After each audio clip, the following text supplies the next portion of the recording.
afternoon. I'm so pleased to be here. I want to really thank Father Eamon and the Nazareth Family Institute and Peter for inviting me. As you can hear, I'm American from Florida.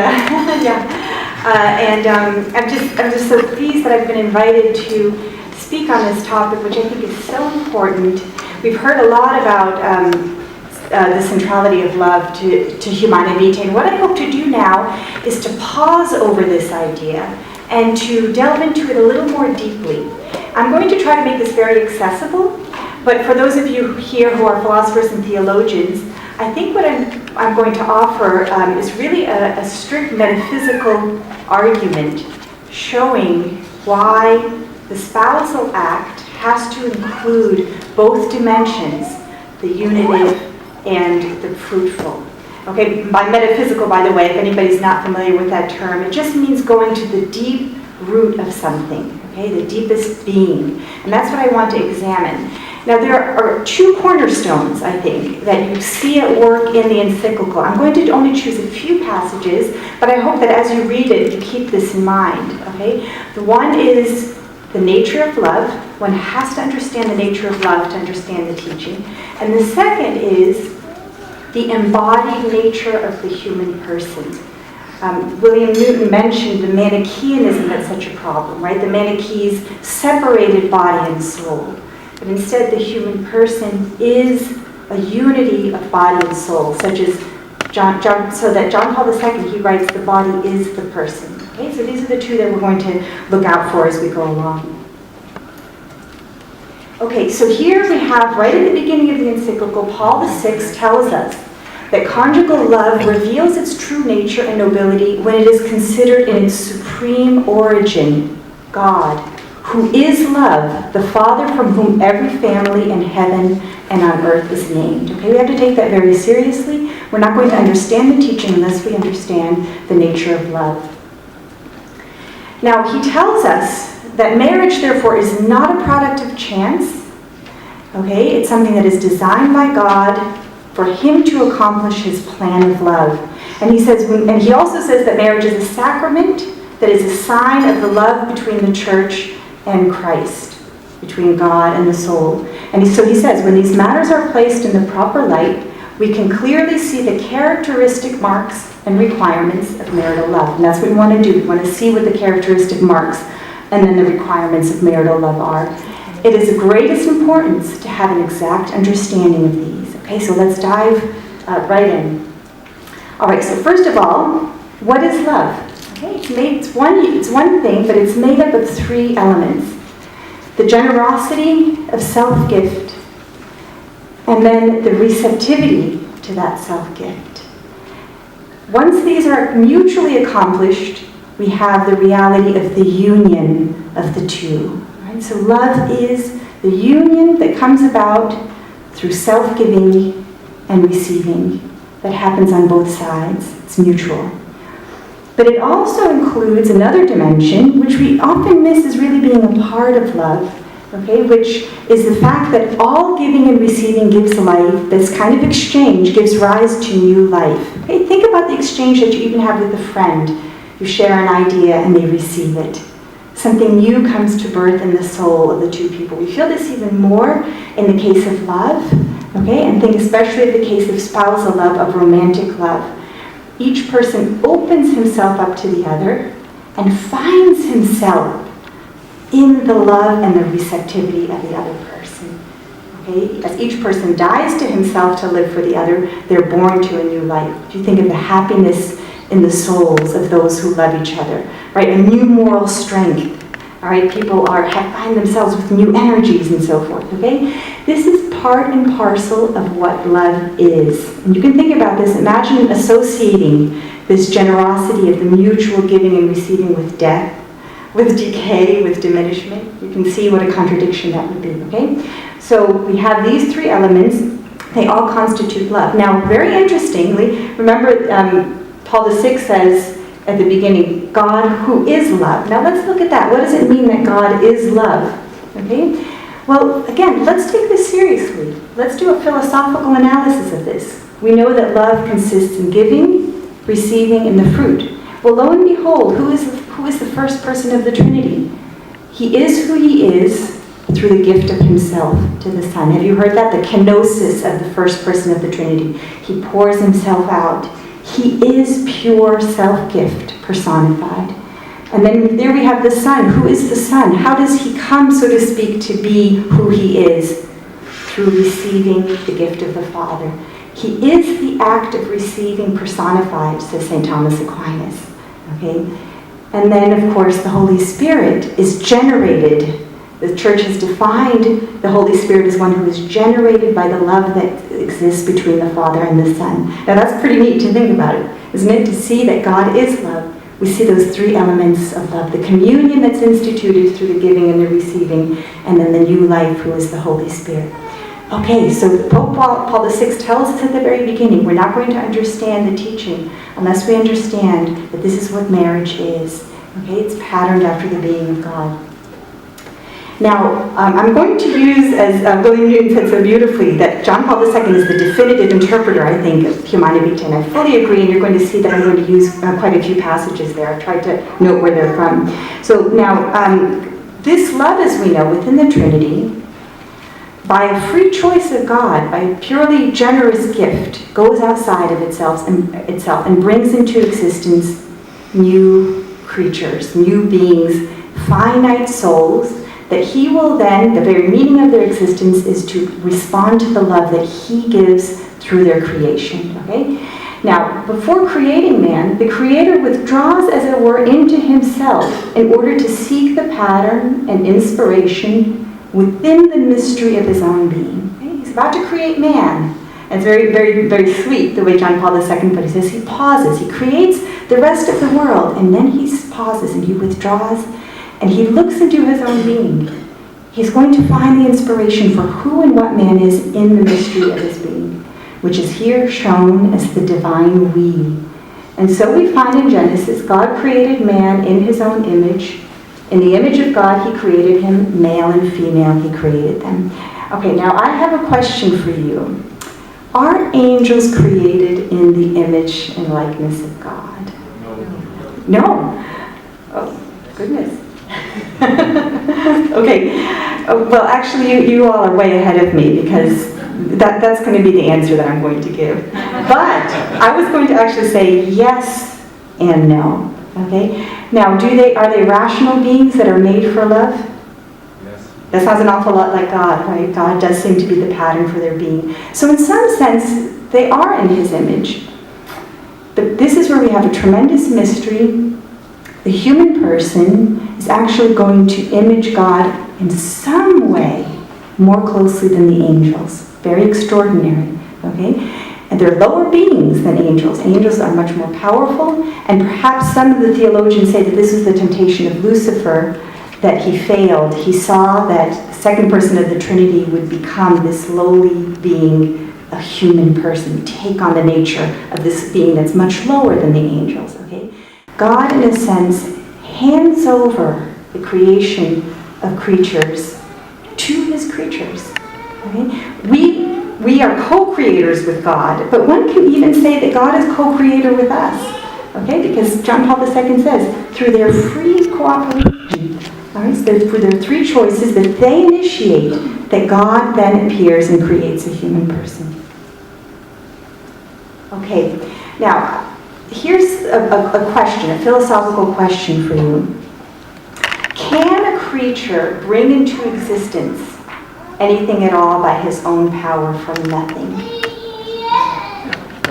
Okay, so that one's pretty easy. It's very, very quick and easy. So now remember, creatures are going to be called, they're going to be called to being co-creators with God. Okay, that's meant literally. Okay, they're going to be obviously participating in an act that God performs, but they're real co-creators. Okay, but they can't create out of nothing. All right, now what if they were spiritual beings? We say, well, if they can't create out of nothing, they have to take something that they already have, right, and share it with another in love. Okay? They can't create out of nothing. Now, if a finite being, a creature, is merely spiritual, can they give a part of their soul and share it with another being and bring another being into existence? No. See, not. Okay, so God has this idea. He says, I have to give this being, this finite being, something that is really their own, that they can give away in love.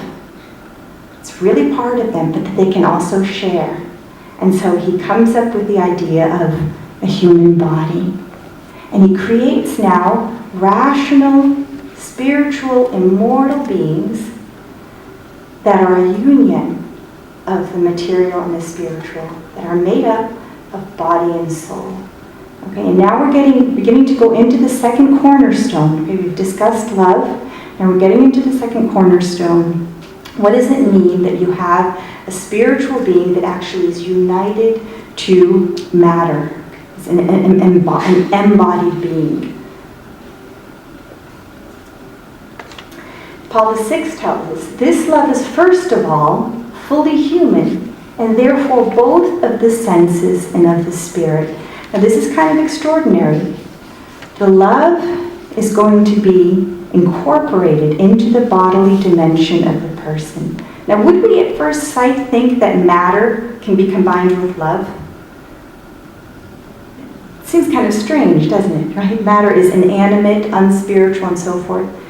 Okay, but in this miraculous invention, God actually merges the spiritual and the physical, so that now the human body, and this is very important, is taken up into a personal spiritual way of being, even while remaining material. And so John Paul II says in the passage, it's very famous, maybe you've even seen it, the body and it alone is capable of making visible what is invisible, the spiritual and the divine. It was created to transfer into the visible reality of the world the mystery hidden since time immemorial in God, and thus be a sign of it. Now, let's hold off on looking at what that mystery hidden since time immemorial is. Let's look at what it means to make visible the invisible. Okay? Now, if I say something like love is kind, have I made in some way visible or audible something invisible? My thoughts are invisible, right? But I say the words and they reach you, they become audible. Okay. Or if I gave you a rose as a token of my love, have I made visible something invisible? Yep, okay. But is that the way the body makes visible the invisible? Is it just a sign of something else? Well, John Paul II says that it's much, much more than that. He says that the body is a kind of incarnation of the soul. The soul, it's as if the soul goes through the borders of the physical world, carves a space out for itself, and actually becomes flesh. Okay? And that's why the human person has the form that it has. Imagine a human soul in the body of a pig. Would that work? Or a worm? You would say, well, no, that body is not a picture of what the human soul is. Okay? But here we see that actually the human body really does make visible the spiritual features of a rational soul. Okay? And we don't have time to pause over this, but the ability to embrace, the ability to receive, the ability to look up. No other animal, if you want to call a human person an animal, is upright and is ready to look up in a transcendent way. Okay? So this is very important now then. The body and it alone makes visible the invisible. All right, and it transfers now into the visible reality, the mystery hidden since time immemorial. Okay, what is that hidden mystery? He says the human person, in fact, by means of his corporality, his masculinity and femininity, becomes a visible sign of the economy of truth and love, which has its source in God himself and which was revealed already in the mystery of creation.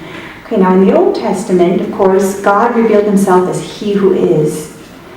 Okay, he already began to give us a hint of his love for us. Tremendous hints, right?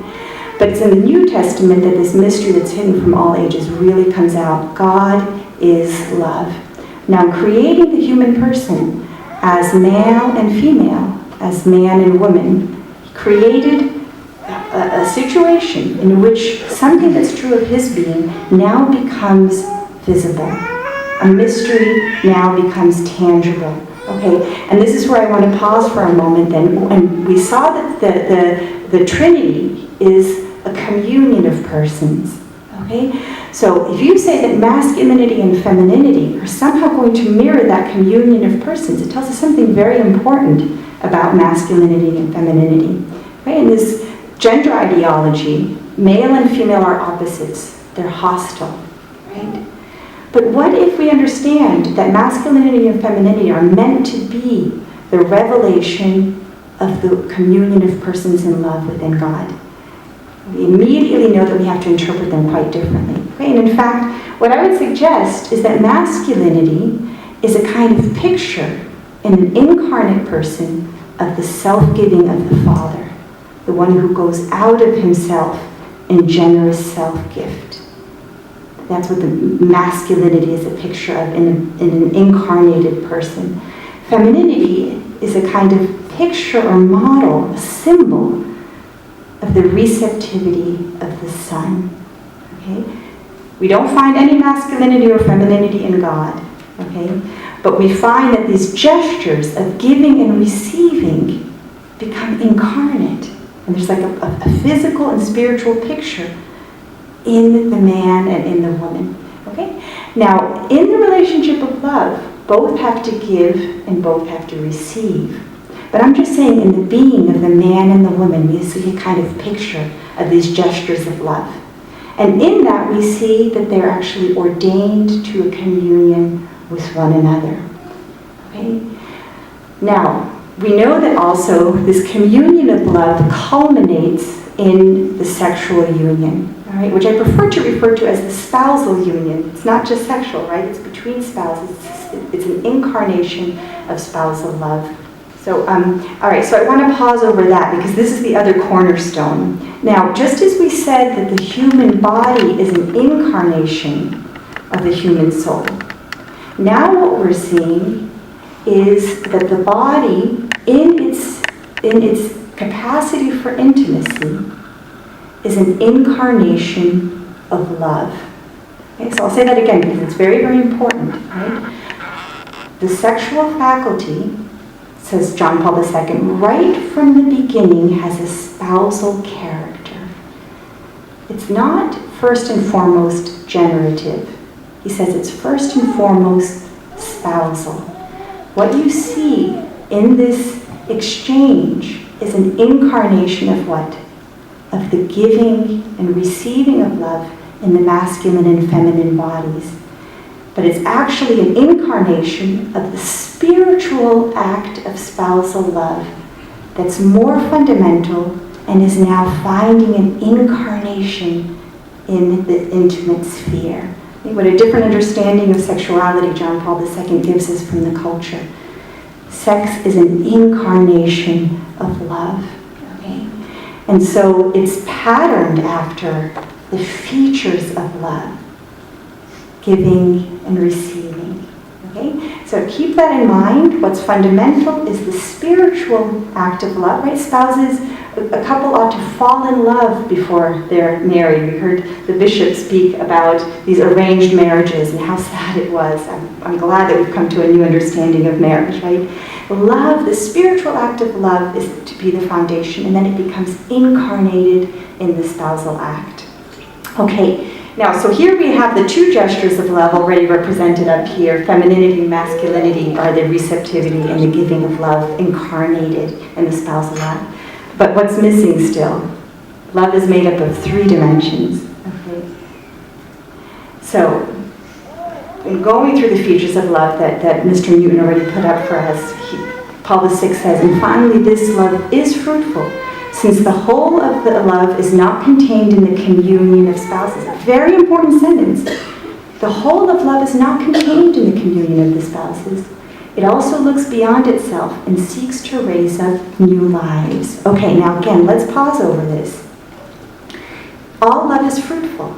And first and foremost, when the spouses fall in love, or when before their spouses even, they fall in love, they feel the spiritual soul's fruit born in their souls. Through the gift of sexuality, that love affords them, it gives them the gift of a specially close union. Okay? They take the vows, and they can be very happy, and it's a sublime moment. But do you think they experience the closeness in that moment. It's not until that those vows are consummated in the spousal act that they actually now experience their love at a completely new level. Okay? So this great gift of love becoming incarnate, communion becoming incarnate. It's very concrete, it's very specific, has specific outlines. Okay, there's also chastity within marriage, and that's what's suggested here. But what about the fruit? It also takes on a very concrete expression in this case. And what is the highest kind of fruit? A new human being comes into existence. Okay? So this is very beautiful to think about of what the body, the gift that the body is for the reality of love. Benedict XVI teaches, I love this quote from Deus Caritas as he says, Christian faith has always considered man a unity and duality, a reality in which spirit and matter compenetrate, I think he invented that word, and in which each is brought to a new nobility. Isn't that beautiful? All right, we're accustomed to thinking that the soul ennobles the body. Right, that's clear. But once that exchange has taken place, it's as if the body says, okay, once you've enriched me, now I am going to enrich you with this gift. I'm going to make possible something that otherwise is not possible for creatures. Now, through the gift of themselves to each other, the love of the spouses can overflow into a gift to a new person. They give themselves in love, in and through their bodies. All right, now remember, the body is the person, so they're not just giving something, they're actually giving themselves. And this actually helped us understand why Dr. Mini's, the whole issue of IVF that Dr. Mini spoke about so beautifully. Can you imagine removing the conception of the child from this situation? Right? And that's why even children who weren't told that they were IVF conceived, psychologists see sometimes they have this sense that something like that happened because love is incarnated for the human person. And when that love is separated from its incarnation, there is a deprivation that's experienced. Okay, so we're coming to the end here now. Paul VI asks then a couple of questions. He says, all right, let's assume that people understand that this marital love is supposed to be fruitful. Okay? But why is it that each and every individual act has to be fruitful? Why can't a couple, let's say, have 10 kids and why can't they contracept in between? Isn't that enough that they're generous? Okay? The second question he asks is, it is also asked whether in view of the increased sense of responsibility of modern man, the moment has not come for him to entrust to his reason and his will, rather than to the biological rhythms of his organism, the task of regulating birth. Okay, do you all understand that objection? Well, this is just my body. I should control my body, just like I do when I'm hungry. I don't just go ahead and eat. I think whether it's time to eat. I think whether I should eat. Well, what about this biological situation of my body? Shouldn't I control my fertility rather than have it control me? Okay, can you see that question? And it's a very common question you see objectors really asking. Now, we're in a very good position now to respond to both of those. If what's happening is that the spousal act is an incarnation, each time, a concrete incarnation of love, of communion between two persons, that has connected with it a concrete incarnation of fruitfulness. Can we remove the fruit and still retain the love? Can you see that? I can repeat that, okay, because it's really the crux of the matter. This is what John Paul II, I think, illuminates throughout the theology of the body, all right? Here we have love between the spouses, which finds all sorts of expressions. The husband brings flowers home for his wife. She cooks dinner. And these exchanges bear much fruit, okay? But then there's one concrete, specific act, all right, in which they actually come together in a particularly close manner, okay? And it has a concrete fruit connected to it. What happens if you begin to dismantle that act and remove the fruit? All right? It's actually infallibly a sign that that act of coming together was not an act of real love.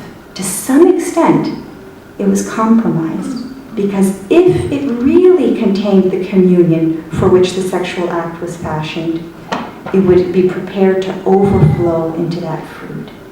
And that's every single concrete act. Okay, can you see that? And now, as far as the second objection goes here, is fertility now merely a biological fact? It's an incarnation of love.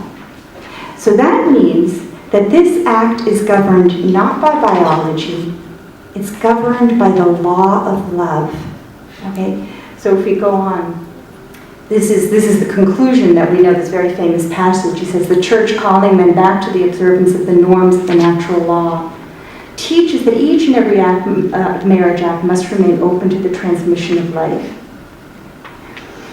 Now, he says, this teaching, often set forth by the magisterium, is founded upon the inseparable connection, willed by God and unable to be broken by man on his own initiative, between the two meanings of the conjugal act, the unitive meaning and the procreative meaning. Now, why do you think I highlighted those two terms?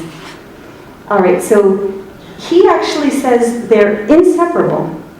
And does he tell us not to separate them anywhere in that passage? Does he say don't do it? He says you can't do it.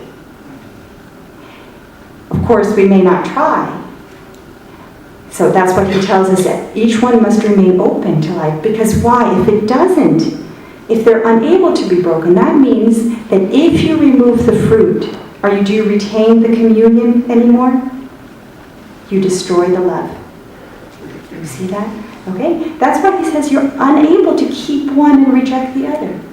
This is no longer an act of love. And I found that the first witness testimony, I found both witness testimonies so beautiful. The first one, though, was really illustrating in a concrete manner what Paul VI is saying here. Okay, the difficulties, I've talked to many couples that when they were contracepting, they experienced a break in their union. And this is why. Because the two actually are inseparable, and we just can't break them. And if we try to break them apart, we don't keep one, we actually destroy the act as an act of love, or undermine it and compromise it as an act of love. Okay, so here that's it. Well, I'm coming to the end. Here's the diagram. This is what love is. Okay, it's not that. That's what people very often think. They think it's giving and receiving in the union, and then outside of it, it goes outside of it to some extent, to whatever extent it wants to, and it bears a fruit. That's not the case. This is what love is. Okay? Self-giving, receiving, and the union which bear fruit. So, this is a little bit sentimental, but I thought it was kind of charming. So that's not love. There we have love. So in the family there appears a new unity in which the relationship of communion between the parents attains complete fulfillment. I know this was a little bit whirlwind, but now you can see this is a very strict philosophical truth. Love isn't complete, okay? And in this incarnation, it requires an openness to the gift of the child. The communion of persons is drawn in a certain sense from the mystery of the Trinitarian we. Okay, and conjugal communion then also refers to it. The family, which originates in the love of man and woman, ultimately derives from the mystery of God, and we already saw that. Okay, so I just want to end this passage on the Eucharist. It strikes me that it can in some way also apply to this very difficult teaching of the Church on contraception, very difficult for the fallen human person. Christ is here referring to the Eucharist. Okay? We know the Church calls the Eucharist the source and summit of the Church's life. Okay? It's a very, very high point in Scripture. Christ is going to leave his body and blood for us as a token of his love. His real presence will be there. Okay?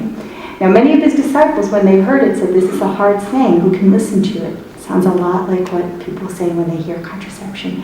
Might it be that the teaching on contraception has an analogous central role in God's natural plan for the human person? Might it be that it's also as important on a natural level for us as is the teaching on the Eucharist? I don't want to make too much of it, but there's, I think, an analogy here.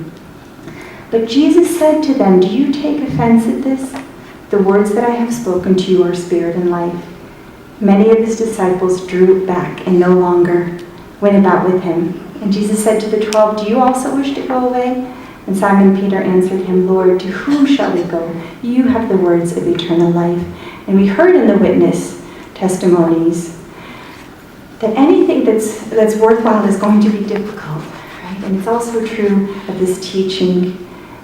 It's a life-giving teaching. It means we have to take up our cross and follow Christ. All right, and I think the first witness testimony was so important. I'm so sorry that I don't know your name, but it was said that without Christ we can't do this. And I actually think that that's probably the case. There are people who,